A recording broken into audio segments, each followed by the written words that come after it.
listeners, it's Erik here. I hope you guys are all doing really well.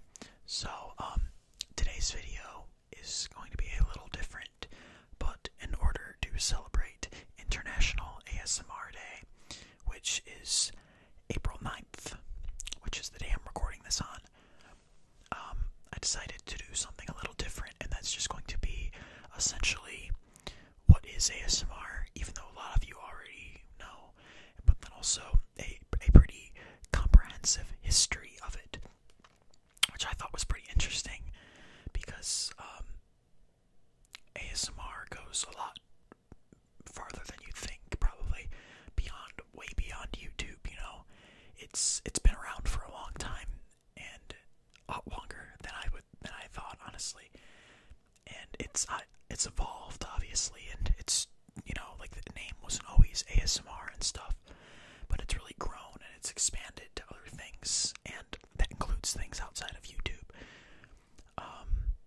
And I thought it was pretty interesting, so I was just going to share that with you guys. So this video, there's really nothing that you're going to need to be watching, so if you want, you could just close your eyes and relax and just listen to a soft-spoken history of ASMR, essentially.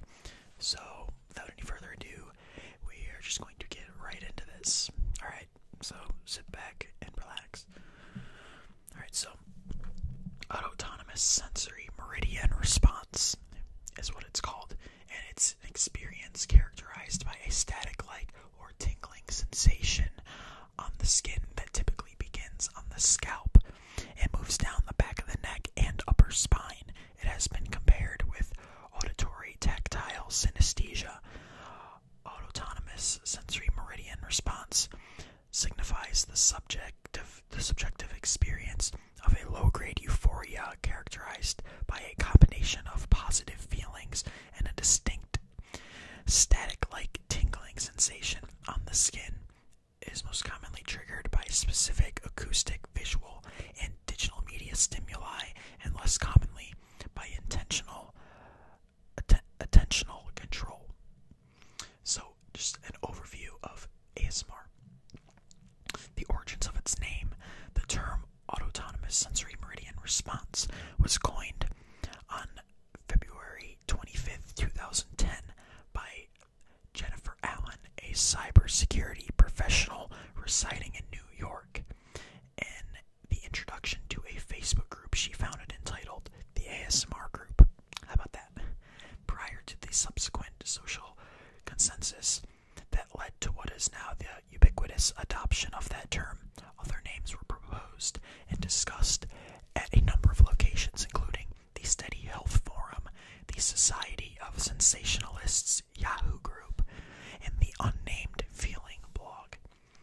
Proposed formal names include attention-induced head orgasm, attention-induced euphoria, and attention-induced observant euphoria, whilst colloquial terms and usage included brain massage, head tingle, brain tingle, spine tingle, and even brain orgasm.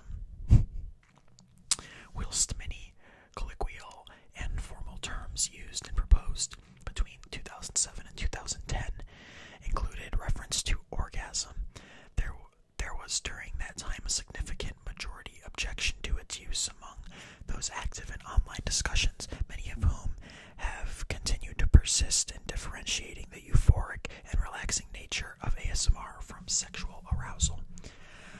However, by 2015, a division had occurred within the ASMR community over the subject of sexual arousal, with some creating videos categorized as ASMRotica, which are deliberately designed to be sexually stimulating. The initial consensus among the ASMR community was that the name should not pose a high risk of the phenomenon being perceived as sexual. Given that consensus, Allen proposed autonomous sensory meridian response. Allen chose the words intending or assuming them to have the following specific meanings: autonomous, meaning spontaneous, self-governing, within or without control; sensory, meaning pertaining to the senses or sensation; meridian, meaning signifying a peak climax awareness development, and the response meaning referring to an experience triggered by something external or internal. Ellen verified in a 2016 interview that she purposely selected these terms because they were more objective, comfortable, and clinical than alternative terms for the sensation. Ellen explained she selected the word meridian to replace the word orgasm due to its meaning of point or period of greatest prosperity. The term autonomous sensory meridian response and its initialism ASMR were adopted by both the community of contributors to online discussions and those reporting and commentating on the phenomenon. So now we're going to talk about the sensation and how it is triggered. So the sensation, the subjective experience, sensation, and perceptual phenomenon, now widely identified by the term, as I said before, autonomous sensory meridian response, is described by some of those susceptible to it as akin to a mild electrical current or the carbonated bubbles in a glass of champagne. And the triggers now, ASMR is usually precipitated by stimuli referred to as triggers. ASMR triggers, which are most commonly acoustic and visual, may be encountered through the interpersonal interactions of daily life. Additionally, ASMR is often triggered by the exposure to specific audio and video. Such media may be especially made with the specific purpose of triggering ASMR to originally created for other purposes and later discovered to be effective as a trigger of the experience. Stimuli that can trigger ASMR, as reported by those who experience it, include the following. Listen to a softly spoken or whispering voice, as all of you are doing right now. Listening to quiet, repetitive sounds resulting from someone engaging in a mundane task, such as turning the pages of a book. Watching somebody attentively execute a mundane task, such as preparing food. Receiving altruistic, tender, personal attention. Initiating the stimulus through consensuous manipulation without the need for external video or audio triggers. Furthermore, watching and listening to an audiovisual recording of a person performing or stimulating the above actions and producing their consequent and accompanying sounds is sufficient to trigger ASMR for the majority of those who report susceptibility to the experience. And now we're going to talk about ASMR artists themselves, adopted by YouTubers who commonly post videos of themselves creating stimulating videos that triggered the ASMR response. Spawned the unofficial title to which they call themselves ASMR artists. These are individuals who invoke the ASMR reaction or response, or otherwise known as the ones who execute the triggers for the visual or audible pleasure. Whispering triggers, now is what we're going to talk about. Psychologists Nick Davis and Emma Barrett discovered that whispering was an effective trigger for 75% of the 475 subjects who took part in an experiment to investigate the nature of ASMR. And that statistic is reflected in the popularity of intentional ASMR videos that comprise someone speaking in a whispered voice. Now, acoustic triggers. Many of those who experience ASMR report that some specific non-vocal ambient noises are also effective triggers of ASMR, including those produced by fingers scratching or tapping a surface, the crushing of eggshells. Never knew about that one. The crinkling and crumpling of a flexible material, such as paper, writing, or a person eating. Many YouTube videos that are intended to trigger ASMR responses capture a single person performing these actions and the sounds that result. And now for personal attention roleplay triggers. In addition to the effectiveness of specific acoustic stimuli, many subjects report that ASMR is triggered by the receipt of tender personal attention, often comprising combined physical touch and vocal expression, such as when having their hair cut, nails painted, ears cleaned, or back massaged, whilst the service provider speaks quietly to the recipient. Furthermore, many of those who have experienced ASMR during these and other service provider report that watching an ASMR artist stimulate the provision of such personal attention, acting directly to camera as if the viewer were the recipient of a simulated service, is sufficient to trigger it. Psychologists Nick Davis and Emma Barrett discovered that personal attention was an effective trigger for 69% of the 475 subjects who participated in a study conducted at Swansea University. Sorry, I don't know how to say that. Second in popularity only to whispering. Clinical roleplay triggers. Among the category of intentional ASMR videos that stimulate the provision of personal attention is a subcategory of those specifically depicting the ASMR artist providing clinical or medical services, including routine general medical examinations. The creators of these videos make no claims to the reality of what is depicted, and the viewer is intended to be aware that they are watching and listening to a simulation performed by an actor. Nonetheless, many subjects attribute therapeutic outcomes to these and other categories of intentional ASMR videos, and there are voluminous anecdotal reports of their effectiveness in inducing sleep for those susceptible to insomnia and assuaging a range of symptoms, including those associated with depression, anxiety, and panic attacks.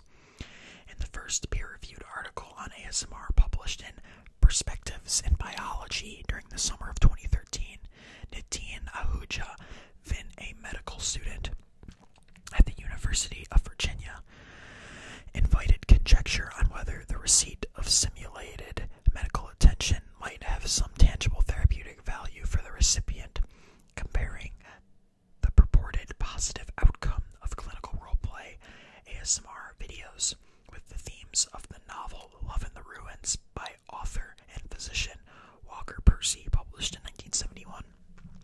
The story follows Tom Moore, a physiatrist,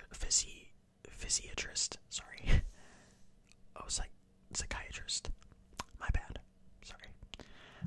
living in a dystopian future, who developed a device called the ontological lapsometer that, when traced across the scalp of a patient, detects the neurochemical correlation to a range of disturbances. In the course of the novel, Moore admits that the mere application of his device to a patient's body resulted in the partial relief of his symptoms. Ahuja alleges that through the character of Tom Moore as depicted in Love in the Ruins, Percy displays an intuitive understanding to the diagnostic act as a form of therapy unto itself. Ahuja asks whether, similarly, the recipient of simulated personal clinical attention by an actor in an ASMR video might afford the listener and viewer some relief. And so now we can talk about the background and the history of ASMR. So, contemporary history. The contemporary history of ASMR began on October 19th, 2007, when a 21-year-old registered user of a discussion forum for health-related subjects at a website called Steady Health, with the username OKWhatever, submitted a post in which they described having experienced a specific sensation since childhood, comparable to that stimulated by tracing fingers along the skin, yet often triggered by seemingly random and unrelated non-haptic events, such as watching a puppet show or being read a story. Replies to this post, which indicated that a significant number of others experienced the sensation to which OKWhatever referred, also in response to witnessing mundane events, precipitated the formation of a number of web-based locations intended to facilitate further discussions and analysis of the phenomenon, for which there was plentiful anecdotal accounts, yet no consensus agreed name nor any scientific data or explanation. These included a Yahoo group called the Society of Sensationalists, founded on December 12, 2008, by a user named Ryan, aka Mystery, a blog at blogspot.com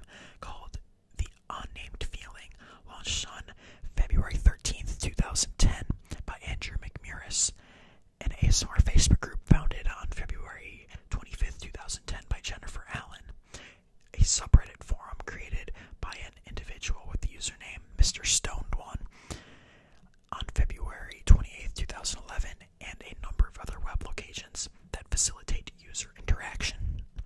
And now for the earlier history of it. Austrian writer Clemens J. Setz suggested that a passage from the novel Mrs. Dalloway, authored by Virginia Woolf and published in 1925, describes something distinctly comparable. In the passage from Mrs. Dalloway, cited by Setz, a nursemaid speaks to the man who is her patient deeply, softly, like a mellow organ, but with roughness in her voice like a grasshopper's, which rasped his spine deliciously and sent running up to his brain waves of sound. According to Setz, this citation generally alludes to the effectiveness of the human voice and soft or whispered vocal sound specifically as a trigger of ASMR for many of those who experience it, as demonstrated by the responsive comments posted to YouTube videos that depict someone speaking softly or whispering, typically directly to camera. And now for the evolutionary history of it. It's interesting. Nothing is known about whether or not there are any evolutionary origins to ASMR, because the perceptual phenomenon is yet to be clearly identified as having biological correlates. Notwithstanding, a significant majority of descriptions of ASMR by those who experience it compare the sensations to that precipitated by receipt of tender physical touch, providing examples such as having their hair cut or combed. This has precipitated conjecture that ASMR might be related to the act of grooming.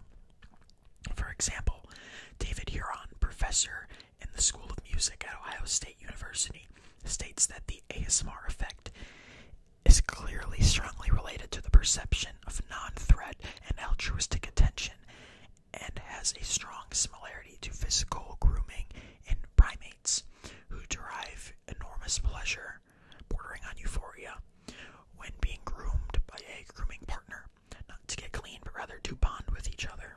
And now we're going to talk about the two categories of the ASMR experience.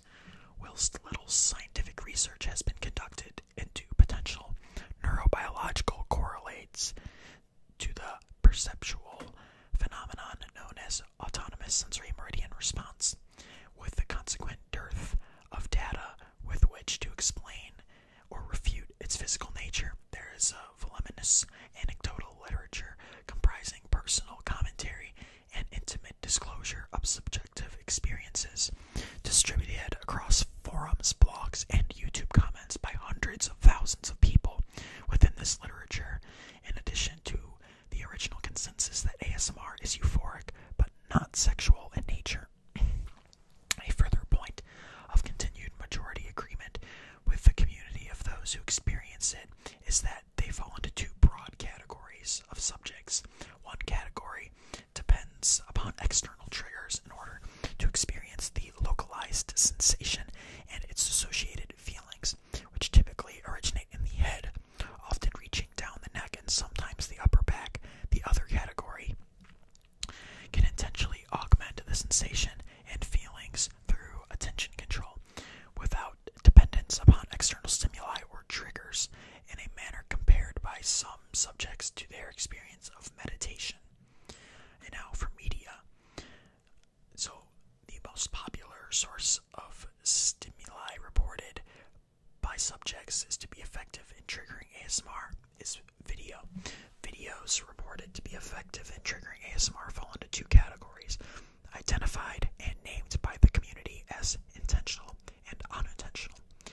Intentional media is created by those known within the community as ASMR artists with the purpose of triggering ASMR in viewers and listeners. Unintentional media that is made for other purposes, often before attention was drawn to the phenomenon in 2007, but which some subjects discovered to be effective in triggering ASMR.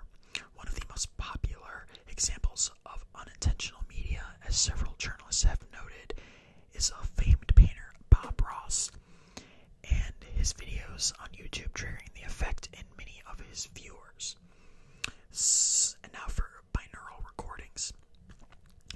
ASMR video creators use binaural recordings techniques to stimulate the acoustics of the three-dimensional environment, reported to elicit in viewers and listeners the experience of being in close proximity to actor and vocalist.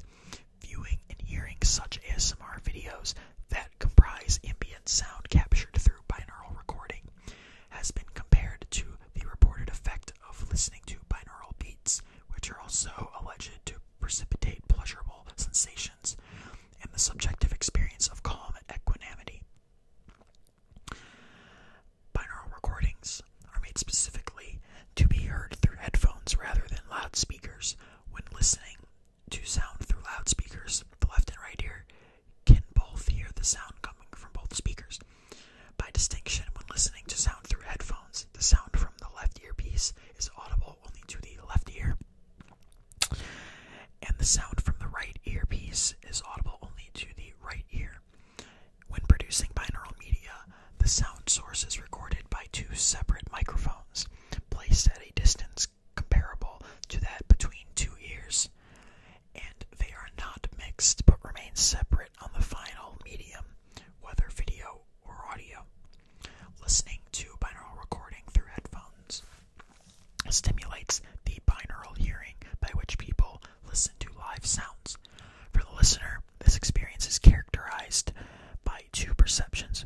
Firstly, the listener perceives being in close proximity to the performers and location of the sound source. Secondly, the listener perceives what is often reported as a three-dimensional sound. And now for clinical implications. There are no scientific data nor any clinical trials from which to deduce evidence that might support or refute any clinical benefits or dangers of ASMR, with claims to therapeutic efficacy remaining based on voluminous personal anecdotal accounts by those who attribute the positive effect of anxiety, depression, and insomnia to ASMR video media. Amir Khan, a physician who practices sleep medicine at the Sutter Neuroscience Institute, has advised that watching ASMR videos as a means to treat insomnia may not be the best method by which to induce high-quality sleep, as it could become a habit comparable to dependence on a white noise machine. This point of view is contradicted by Carl W. Basil, professor of neurology at Columbia University Medical Center and director of its Sleep Disorders Center, who suggests that ASMR videos may provide ways to shut your brain down that are a variation of other methods, including guided imagery, progressive relaxation, hypnosis, and meditation. Of potential particular benefit for those with insomnia, whom he describes as being in a hyper state of arousal. And now, research and commentary. Peer-reviewed articles. Several peer-reviewed articles about ASMR have been published. The first, by the medical student Nitin Ahuja, is titled "It Feels Good to Be Measured: Clinical Roleplay, Walker Percy and the Dingles." It was published in Perspectives in Biology and Medicine during 2013 and focused on a conjectural, cultural, and literary analysis. Another article published in the journal Television and News Media in November 2014 is by Jocelyn Anderson, a doctoral student in the Department of Art History and Communication Studies at McGill University, who suggested that ASMR videos comprising whispering create an intimate sonic space shared by the listener and the whisperer. Anderson's article proposes that the pleasure jointly shared by both an ASMR video creator and its viewers might be perceived as a particular form of non-standard intimacy by which consumers pursue a form of pleasure mediated by video media. Anderson suggests that such pursuit is private yet also public or publicized through the sharing of experiences via online communication with others within the whispering community. Another article, Autonomous Sensory Meridian Response, a flow-like mental state, by Nick Davis and Emma Barrett, lecturer and postgraduate researcher respectively in the Department of Psychology at Swansea University, was published in PeerJ. This article aimed to describe the sensations associated with ASMR, explore the ways in which it is typically induced in capable individuals, to provide further thoughts on where this sensation may fit into current knowledge on atypical perceptual experiences, and to explore the extent to which engagement with ASMR may ease symptoms of depression and chronic pain. The paper was based on a study of 245 men, 222 women, and 8 individuals of non-binary gender, aged from 18 to 54 years, all of whom had experienced ASMR and regularly consumed ASMR media, from which the authors concluded and suggested that given the reported benefits of ASMR in improving mood and pain symptoms, ASMR warrants further investigation as a potential therapeutic measure, similar to that of meditation and mindfulness. An article titled An Examination of the Default Mode Network in Individuals with Autonomous Sensory Meridian Response by Stephen D. Smith, Beverly Catherine Fredborg, and Jennifer Cornelson looked at default mode network in individuals with ASMR. The study, which used functional magnetic resonance imaging, concluded that there are significant differences in the DMN of individuals who have ASMR as compared to a control group without ASMR, and academic theses. Prior to the publication of these 3 peer-reviewed articles in May 2013, Bryson Locht, an undergraduate in the Department of Psychological and Brain Sciences at Dartmouth College, submitted his final thesis entitled Touch Through a Screen, Putative Neural Correlates of Autonomous Sensory Meridian Response, based on studies conducted at the college's Brain Imaging Laboratory, supervised by Professor William M. Kelly. The study used functional magnetic resonance imaging to investigate the effects of 2 categories of popular ASMR videos on the brain using 18 subjects. The first category depicted an ASMR artist giving direct attention to the camera. The second type showed 2 actors interacting from a third-person perspective. Non-ASMR videos were used as a control. Results showed that the first category precipitated increased activation in areas of the brain associated with the self-referential and empathetic thought. The second category caused activity in the mirror neuron system. In both categories, instigated activation of the somatosensory regions. Based on these results, Locht suggested the first category of ASMR videos, in which the ASMR artist speaks and looks directly to the camera, generate cognitive engagement indicative of actual human interaction. Locht's results are published in a dissertation at Dartmouth College, and he intends to publish them in a scientific journal. In 2014, Catherine Durkin completed a thesis based on comparing ASMR with previously studied relaxation techniques under the supervision of Randolph Lee, Associate Professor of Psychology at Trinity College. In 2015, Amy Huffenberger completed a thesis at the College of Worcester based on an investigation into whether ASMR increased the cognitive ability of facial recognition. Interesting stuff. Now for scientific commentary. A number of scientists have published or made public their reaction to and opinions of ASMR. On March 12, 2012, Stephen Novella, Director of General Neurology at the Yale School of Medicine, and an active contributor to widely reported and academically cited discussion and debate on topics related to neurology and scientific skepticism, published a post about ASMR on Neurologica, a blog dedicated to his writings on neuroscience, skepticism, and critical thinking. In it, Novella says that he always starts his investigations in such phenomena by asking whether or not it is real. Regarding ASMR, Novella says, in this case, I don't think there is a definitive answer, but I am inclined to believe that it is. There are a number of people who seem to have independently experienced and described it with fairly specific detail. details. In this way, it's similar to migraine headaches. We know they exist as a syndrome primarily because many different people report the same constellation of symptoms and natural history.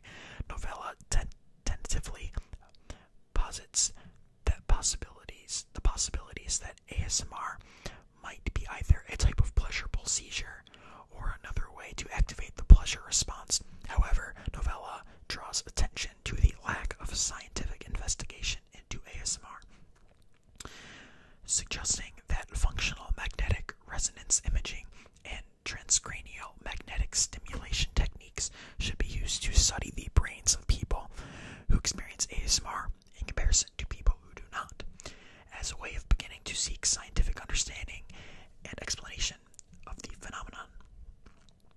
For months after Novella's blog post, Tom Stafford, a lecturer in psychology and cognitive sciences at the University of Sheffield, was reported to have said that ASMR might well be a real thing, but it's inherently difficult to research. Something like this that you can't see or feel, it doesn't happen for everyone. Stafford compares the current status of ASMR with development of attitudes towards synesthesia, which he says for years was a myth. Then in the 1990s, people came up with a reliable way of measuring it. And now for comparisons and associations with other phenomena. So for the comparison with synesthesia, integral to the subject experience of ASMR is a localized tingling sensation that many describe as similar to being gently touched, but which is stimulated by watching and listening to video media and the absence of any physical contact with another person. These reports have predicted comparison between ASMR and synesthesia, a condition characterized by the excitation of one sensory modality by stimuli that normally exclusively stimulates another, as when the hearing of a specific sound induces the visualization of a distinct color, a type of synesthesia called chromesthesia. Thereby, people with other types of synesthesia report, for example, seeing sounds, in the case of auditory visual synesthesia, or tasting words, in the case of lexical gustatory synesthesia. In the case of ASMR, many report the perception of being touched by the sights and sounds presented on a video recording, comparable to visual tactile and auditory tactile synesthesia. Now the comparison to misophonia. Some commentators and members of the ASMR community have sought to relate ASMR to misophonia, which literally means the hatred of sound, but manifests typically as automatic negative emotional reactions to particular sounds, the opposite of what can be observed in reactions to specific audio stimuli in ASMR. For example, those who suffer from misophonia often report that specific human sounds, including those made by breathing or whispering, with any loudness can precipitate feelings of anger and disgust. In the absence of any previously learned associations that might otherwise explain these reactions, there are plentiful anecdotal reports by those who claim to have both misophonia and ASMR at multiple web-based user interaction and discussion locations. Common to these reports in the experience of ASMR to some sounds and misophonia in response to others. In one case, a subject reports that the sound of someone whispering can precipitate ASMR or misophonia depending on who is producing it. Comparison with frisson. The tingling sensation that characterizes ASMR has been compared and contrasted to frisson, which is a French word for shiver. However, the English word shiver signifies the rhythmic involuntary contraction of skeletal muscles which serve the function of generating heat in response to low temperatures, has variable duration, and is often reported subjectively as unpleasant. By distinction, the French word frisson signifies a brief sensation usually reported as pleasurable and often expressed as an overwhelming emotional response to stimuli, such as a piece of music.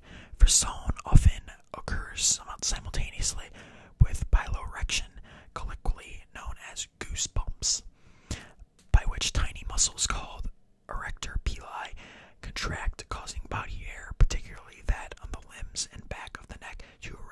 stand on end.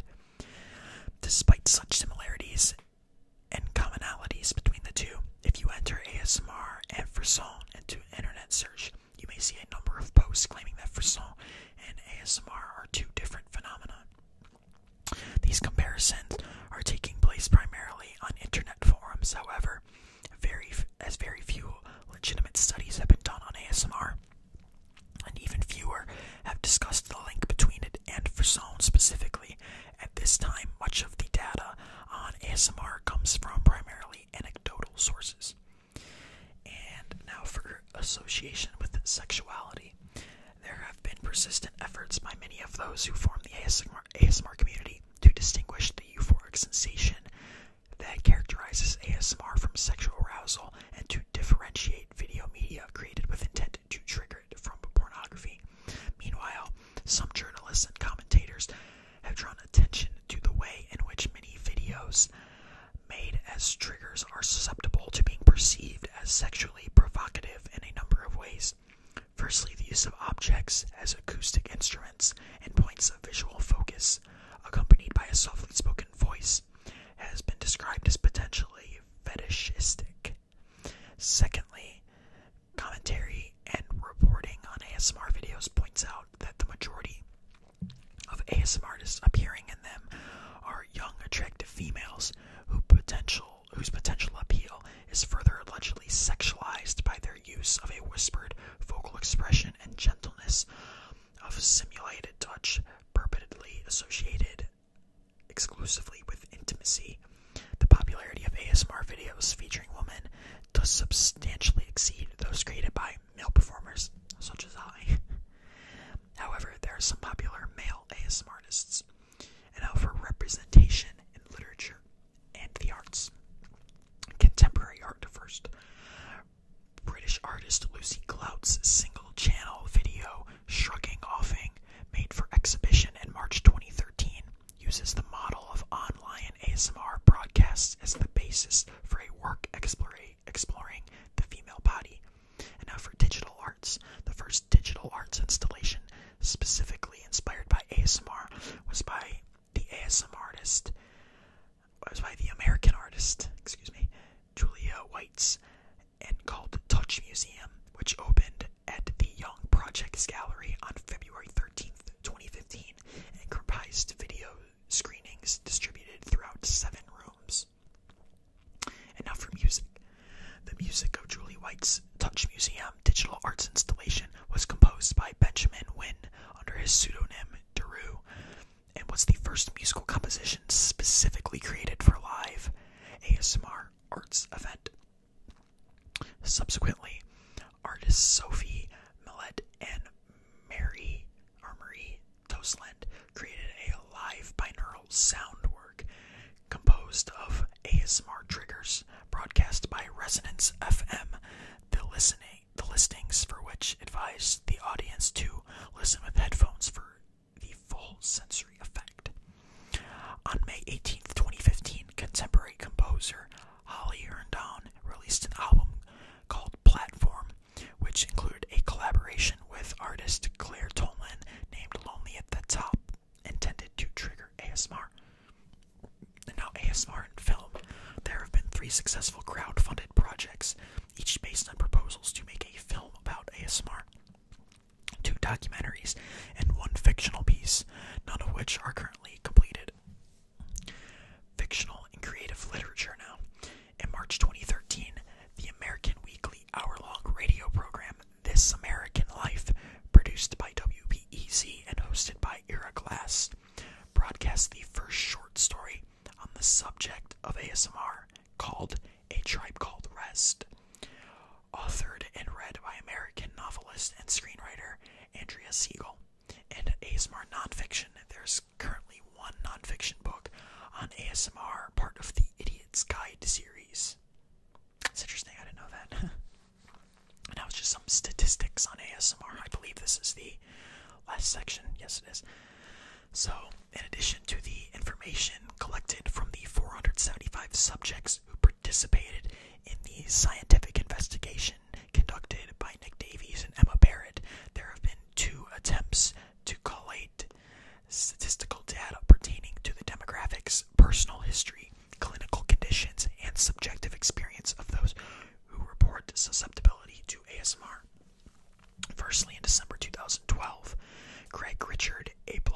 the subject of ASMR, published the first results of a poll comprising 12 questions that had received 161 respondents, followed by second results in August 2015, by which time there were 477 responses.